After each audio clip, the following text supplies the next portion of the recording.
इसे दुर्भाग्य कहें, मजबूरी कहें, आज भी देश अंग्रेजों के जमाने के बनाए हुए पुलों पर कई जगहों पर टिका हुआ है या उनका इस्तेमाल करने को मजबूर है। और अंग्रेजों के जमाने में बनाए गए ये पुल एक एक करके टूटकर लगातार बह रहे हैं, कई लोगों की जान भी ले लेते हैं। विभाग ने समय रहते नए पुलों का निर्माण नहीं किया, ये इसकी एक बहुत बड़ी वजह है जब इस तरह की दुर्घटनाएं सामने आती हैं। आज एक और घटना हिमाचल में जब सामने आई, ऐसा ही एक पुल बह गया, तो ये रिपोर्ट हम आपके सामने रख रहे हैं कि देश में किस तरह से ऐसे पुराने पुल आज भी बरकरार हैं, इन पर निर्भरता क्यों है, नए पुलों का निर्माण क्यों नहीं होता। बहुत तेजी से एक्सप्रेस वे बन रहे हैं, नए इंफ्रास्ट्रक्चर डेवलपमेंट की बात कही जा रही है, तो फिर अंग्रेजों के पुलों पर इतनी डिपेंडेंसी आज भी क्यों है। ऐसे में आज हम आपको अंग्रेजों के जमाने में बने कुछ ऐसे पुलों के बारे में बताएंगे जो अब शासन की लापरवाही के चलते लगातार गिरते जा रहे हैं।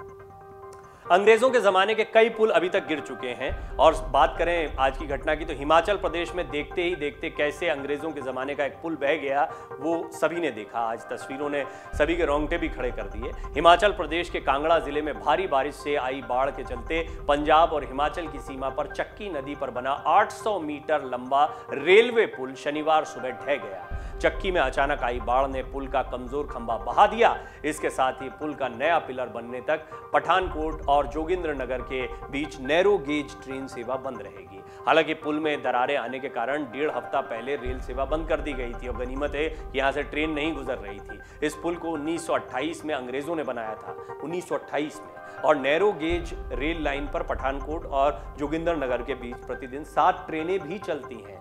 पोंग बांध वन्य जीव अभयारण्य में स्थित सैकड़ों गांवों के लिए रेल लाइन जीवन रेखा की तरह है, जहां कोई सड़क या बस सेवा नहीं है। इन गांवों के लोग कांगड़ा के जिला मुख्यालय से जुड़ने के लिए ट्रेन सेवा का इस्तेमाल करते हैं। अब बात करते हैं होशंगाबाद में अप्रैल में 138 टायरों वाले भारी भरकम ट्राले के वजन से एक अंग्रेजों का पुल टूट गया था, उस घटना की भी। मध्य प्रदेश के नर्मदापुरम में भोपाल नागपुर नेशनल हाईवे 69 पर सुखतवा कस्बे के पास सुखतवा नदी पर बना अंग्रेजों के जमाने का पुल इसी साल अप्रैल में टूट गया था। जिस वक्त पुल टूटा, उस पर से एक भारी भरकम ट्रॉला गुजर रहा था, जिसके वजन को पुल सहन नहीं कर पाया और पुल टूट गया। पुल टूटने से ट्रॉला नदी में गिर गया। बताया जा रहा था कि जो पुल टूटा वो अंग्रेजों के जमाने में बना था और इस पर से रोजाना 5000 से ज्यादा वाहन गुजरते थे। जिस भारी भरकम वजन से पुल टूटा, उसमें 138 टायर लगे हुए थे और वो भारी मशीन को लेकर पावर ग्रिड इटारसी जा रहा था। पावर ग्रिड इटारसी में लगाई जाने वाली 17 फीट ऊंची और लगभग 20 फीट चौड़ी मशीन को लेकर यह ट्रॉला आ रहा था, जो पुल टूटने पर नदी में जा गिरा। ट्रॉले में एक एक्सल में 8 टायर लगे हैं, 16 एक्सल में 128 टायर लगे हुए होते हैं। ट्राले को खींचने वाले ट्रक में 10 टायर होते हैं। मशीन का वजन 130 टन है। ट्राले में ड्राइवर समेत 4 लोग थे जो घटना में घायल हुए थे। अब ये देखिए, इस तरह से आप देख रहे हैं कि ट्रांसपोर्टेशन बेहतर होता जा रहा है। हम फ्रेट कॉरिडोर की बात करते हैं। हम जानते हैं कि देश की जीवन रेखा जो है इसी ट्रांसपोर्टेशन सिस्टम पर, सड़क मार्ग पर टिकी हुई है। और ये सड़क मार्ग किस पर निर्भर है? इन पुलों पर। उनमें से कई पुल कब के हैं? अंग्रेजों के जमाने के हैं। एक दो उदाहरण नहीं है। उदाहरण के लिए उत्तर प्रदेश के शाहजहांपुर में भी ऐसा ही एक मामला सामने आया था, वो भी आपके सामने रखते हैं। बीते साल 29 नवंबर को उत्तर प्रदेश के शाहजहांपुर में भी एक ऐसा ही मामला सामने आया था, जिसमें दिल्ली से जोड़ने वाले हाईवे पर स्थित कोलाघाट पुल का एक हिस्सा ढह गया था। राहत की बात यह रही कि इस जर्जर पुल के गिरने से कोई जनहानि नहीं हुई थी। बताया गया था कि पुल से एक कार गुजर रही थी जो बीच में ही फंस गई। उसी दौरान पुल ढह गया था। यह पुल 2009 में बनकर तैयार हुआ था, जिसे अधिकतर भारी वाहनों के लिए ही इस्तेमाल किया जाता था। सोचिए आप, कितनी निर्भरता होती है। और हम देखते रहते हैं कि एक के बाद एक इस तरह की घटनाएं सामने आ रही हैं, लेकिन इन पुराने पुलों को चिन्हित करके नए पुलों के निर्माण में तेजी नहीं लाते हैं। अलबत्ता ये बात और है कि प्रतिदिन किलोमीटर अगर सड़कों के निर्माण की बात करें तो उसमें तेजी आ रही है और लगातार हाईवेज का निर्माण हो रहा है, एक्सप्रेसवेज का निर्माण हो रहा है। हम बेहतर सड़कों की बात कर रहे हैं, लेकिन जब पुलों की बात आती है तो अब भी अंग्रेजों के पुल दिखाई देते हैं। देहरादून में अंग्रेजों के जमाने का पुल गिरा था। घटना में 2 लोगों की मौत हो गई थी। आपको ये घटना भी याद दिलाएं। देहरादून के कैंट इलाके में ब्रिटिश पीरियड का बना लोहे का एक पुल ढह गया था और घटना के दौरान पुल के ऊपर से गुजर रहा एक डंपर और एक मोटरसाइकिल दुर्घटनाग्रस्त होकर नीचे खड्ड में गिर गए थे। इस हादसे में 2 व्यक्तियों की मौत हो गई थी, जबकि 3 अन्य घायल हो गए थे। 100 साल से ज्यादा पुराना यह पुल अपनी मियाद पूरी कर चुका था, फिर भी वाहनों का आवागमन चालू था। और ऐसे बहुत सारे पुल आपको भी दिखते होंगे। कई बार आप जब सफ़र करते हैं तो हिलते डुलते या बहुत पुराने पुल आपको दिखाई देते हैं, और इन पुलों पर आज भी वही यातायात, यानी नए एक्सप्रेसवे चलते चलते अचानक से जहां पुल की ज़रूरत होती है वहां पूरा का पूरा ट्रैफिक, वो वजनदार वाहन, नए वाहन, वो सब कुछ उसी पुल से गुजरता है जो 100 साल पुराना है या इससे भी ज़्यादा पुराना है।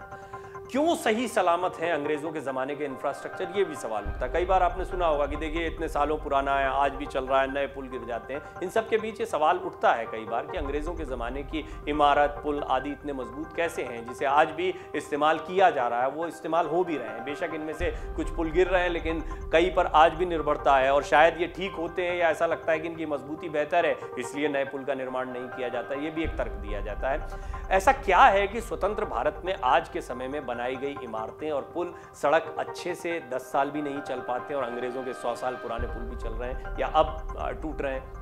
अंग्रेज ऐसा क्या मिला देते हैं कि उनके इंफ्रास्ट्रक्चर सालों साल चलते हैं, और हमारे भारत में ऐसी कौन सी कमी है जो इस तरह इंफ्रास्ट्रक्चर ध्वस्त हो जाता है? बहुत बड़ा सवाल है, कई बार उठता है। और हमें तो बेहतर होना चाहिए, इंजीनियरिंग बेहतर हुई है, मटेरियल बेहतर हुआ है, हम देख रहे हैं इंफ्रास्ट्रक्चर को लेकर अब ज़्यादा ऊंची इमारतें बन रही हैं, ज़्यादा मजबूती के साथ काम हो रहा है, फिर अब कमज़ोर चीज़ें क्यों बन रही? पहले 100-100 साल चलते थे पुल, और या अब भी चल रहे हैं अंग्रेज़ों के ज़माने के पुल, और आज के पुल कमज़ोर होने की बात होती है। पुल गिरने के लिए तेज़ हवा जिम्मेदार वाले आईएएस के बयान पर गडकरी ने हैरानी भी जताई है। देखिए, नितिन गडकरी ने इंफ्रास्ट्रक्चर डेवलपमेंट पर बहुत काम किया है, और पुल हवा से उड़ जाते हैं, ये एक बात कही गई थी आईएएस अधिकारी को, इस पर हैरानी जताई थी नितिन गडकरी ने। तो ये घटना भी समझने जैसी है इस रिपोर्ट में। केंद्रीय सड़क परिवहन एवं राजमार्ग मंत्री नितिन गडकरी ने बिहार के सुल्तानगंज में एक निर्माणाधीन सड़क पुल का हिस्सा गिरने के लिए तेज हवाओं को जिम्मेदार बताने वाले एक वरिष्ठ आईएएस अधिकारी के बयान पर आश्चर्य जताया था।